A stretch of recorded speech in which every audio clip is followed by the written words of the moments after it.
apologies for asking this of you, Alain.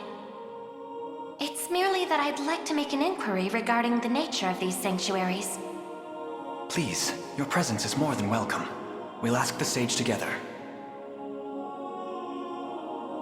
I'll start by offering a prayer to the sanctuary.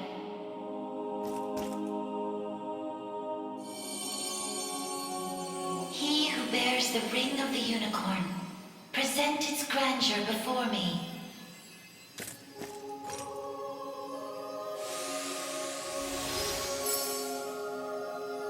Beside you stands the Turanos of Elheim. The ring of the unicorn would remain ever bound were it not for you. Or for your ancestors, who conveyed the rite of covenant through a great many generations. For that, you have my utmost gratitude. 'Tis a kindness I scarcely deserve, O wise sage. But if I may, I wish to ask a question of you. For what purpose were these sanctuaries constructed? To house errant, wandering souls, those of the fallen Zenoiran Empire. Yet that raises another question still. How is it that Zenoira met with ruin? 'Twas an act of hubris immeasurable. In search of the forbidden gift of immortality, their sorcerers made sacrifice of a divine being, the great and noble unicorn. Such vile disregard for the natural world. Indeed, and greed only drove them further from their own humanity. Amidst the slaughter, they sought to elicit the creature's purifying energy, and in so doing, break free of the shackles of mortality.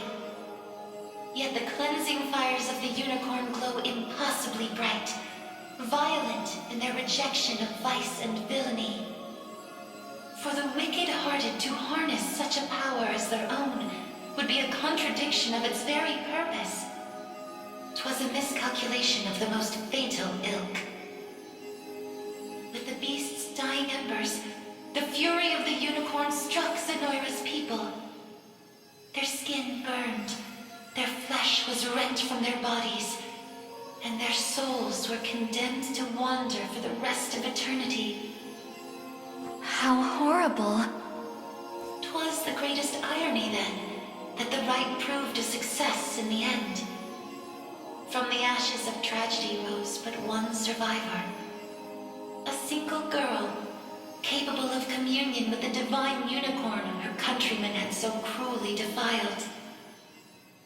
Aside the Pontifex of Albion and the elven Turanos, she set forth to deliver peace to the restless souls of Zenoira's citizens.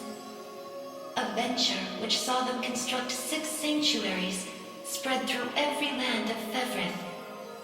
Upon its completion, she rallied those loyal to her cause and founded a new nation, Cornea, of which she would become the first queen.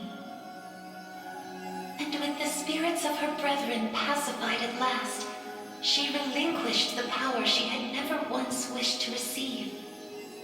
'Twas then that it was severed in twain, each half laid into a sacred relic, symbolic of her tale. The ring of the unicorn. And that of the maiden. Then the reason this ring answers to me alone is the royal blood flowing through my veins. Quite so. Your heart is that of the unicorn, fated to commune with a maiden true and fair. A destiny which culminated in the rite of covenant and the subsequent unbinding of the ring's true form.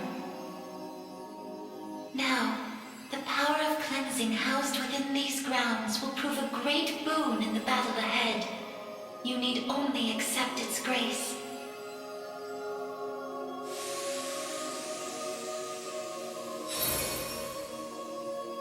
Your will is mine own, righteous Prince of Cornea. The ring's gotten stronger, Alain. I can feel it. Ringbearer, the sanctuaries of Fevrith further seek your call. Deliver your presence unto each in turn, that we may aid you when the fated time arrives.